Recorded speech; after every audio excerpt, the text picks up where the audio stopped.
October 1944, 6:47 a.m. Kemp Park, just outside London. A transport truck grinds to a halt on rain-soaked gravel. 32 men step down stiffly, their hands bound with canvas straps. Feldwebel Hans Memüller, age 23. Captured 3 days earlier in Normandy. Braces for snarling dogs, for blows. For the England his officers had described. An island of retribution where German prisoners were left to rot. Instead, a British sergeant approaches with a clipboard and a battered thermos. Tea while we sort the papers. Long journey Müller stares at the metal cup as steam curls into the cold morning air. The sergeant pours, unhurried, without ceremony. He moves along the line. No one takes a sip at first. They wait for the trick that never comes. The propaganda had been absolute. British captivity meant hunger, beatings, and cells. Endless marches until collapse. The Geneva Convention, they were told, was just a scrap of paper the Allies flaunted for cameras and ignored in secret. Some prisoners had seen the leaflets, showing gaunt figures, and warning that surrender was a death sentence. Officers repeated it in their final briefings before defeat: better to die fighting than beg before the English. Yet here, inside a processing tent that smelled of canvas and disinfectant, the shelves were full. The medical officer worked carefully, without malice, and the tea kept circulating. Each man was recorded by name, not by number. A weary clerk asked Memüller to spell his mother's maiden name for the records. He hesitated, bracing for a blow that never came. The clerk simply nodded and continued. Personal belongings were logged, not seized. Wedding rings, photos, a harmonica, all labelled, stored, and returned.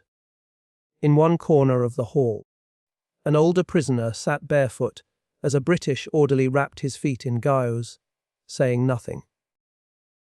Memüller watched. He had been taught to see only enemies. What he saw instead was a man performing his duty.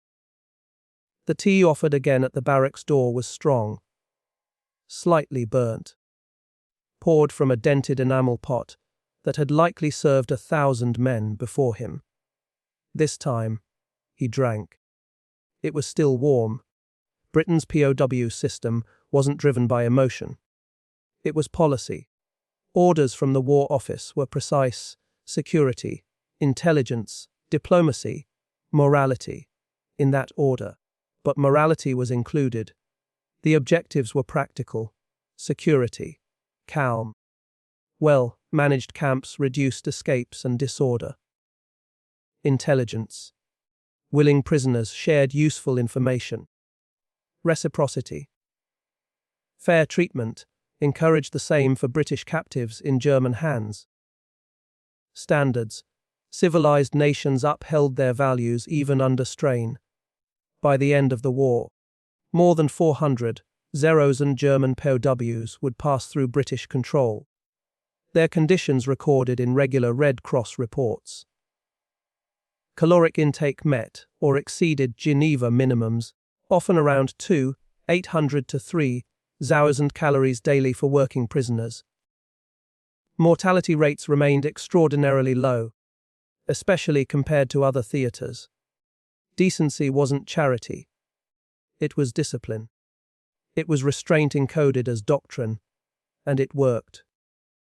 If you've made it this far, hit subscribe. We're building the most grounded WRU2 archive on YouTube, one forgotten story at a time. Processing took 2 hours. Medical exams were thorough. Lice check, dental inspection, tuberculosis screening. A German-speaking liaison explained the camp rules in flat bureaucratic sentences. Work was mandatory. Cooperation was rewarded. Escape attempts were punished with solitary confinement. No beatings, no summary courts. One commandant was known to say, "The barbed wire is the punishment. We don't need to add to it." Miller was assigned to Hut 7, bed 14. The mattress was thin but clean. A wool blanket. British Army issue, weighted folded at the foot. Then came the first meal. Boiled potatoes, tinned meat, bread with margarine, wheat coffee. It wasn't a luxury, but it was enough. Some men ate slowly, tasting every bite as if testing for poison. Others ate in silence, tears tracking down their face as they turned toward the wall. No one spoke about the tea, but everyone remembered it. By November, Miller was part of a 60-man work detail assigned to a dairy farm in Somerset. The work was real. Mucking stalls, repairing fences, hauling hay bales during the autumn harvest. Hours were long, 6 to 8 daily. But within Geneva limits, supervision was light. The farmer, a man named Dalton, spoke little and expected competence. You break it, you fix it, you slack off, you're back to camp. No threats, just standards.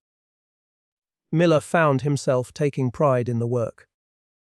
The fences he mended stayed mended. The gates he rehung didn't sag. Extra rations came on heavy work days. An additional slice of bread, sometimes cheese. Honest work for honest treatment. It was a contract he hadn't expected to sign. Dalton's wife left tea on the fence post most mornings. Not for friendship, just efficiency. Keeps the man from dragging their feet before lunch. But after 3 weeks, she added biscuits. After 2 months, Mueller and 2 others were invited to eat Sunday dinner in the kitchen while Dalton listened to the BBC. No guards. No locks, just the unspoken deal. You're trusted until you're not. Mueller never considered running. Where would he go? Back to a war that was already lost. He fixed the tractor instead. Dalton watched, arms folded. Then handed him the toolbox the next time it stalled. Trust, it turned out, could be earned in grace and bent metal. In January 1945, Mueller caught pneumonia. The camp hospital was clean, heated. Staffed by a British doctor and 2 nurses who treated him exactly as they treated the guards. Antibiotics, warm compresses, soup delivered twice daily. The doctor, a man nearing 60, too old for frontline service, checked Mueller's lungs with a stethoscope and made notes in a ledger that recorded every prisoner's health with the same bureaucratic care as a school teacher's attendance book. No speeches, no sermons, just medicine. When Mueller thanked him, the doctor shrugged. You're a patient. I'm a physician. That's the job. Mueller returned to the farm 2 weeks later, 5 pounds heavier, and carrying a small respect he couldn't quite name. The camp chaplain, Church of England, mild-mannered with thinning hair, organised a Christmas Eve service. Attendance was optional. Mueller went. So did most of Hut 7. The chaplain read from Luke. A German prisoner played accordion. Someone produced a harmonica. Silent Night was sung in 2 languages. The harmony clumsy but earnest. Afterward, the guards distributed cigarettes and extra tea. No propaganda, no speeches about brotherhood of man, just cigarettes, biscuits, and a moment where the war felt smaller than the room. One guard, young, barely 20, stood at the back and applauded softly when the music ended. Mueller noticed. Prisoners were allowed to write home once a month. Letters were censored, but lightly. Müller wrote to his mother in careful neutral sentences. I am well. The work is fair. We are treated according to law. Do not believe what you hear about England. It is not what they told us. His letter reached her in March 1945. Passed through Red Cross channels. She shared it with neighbours. The propaganda minister's promises began to crack one envelope at a time. By summer, some German civilians were writing back saying, if you are alive and fed, perhaps surrender is not the end we feared. Information, it turned out, travelled both ways. The camp library held 400 books, donated second-hand, multilingual. Müller borrowed an English grammar primer.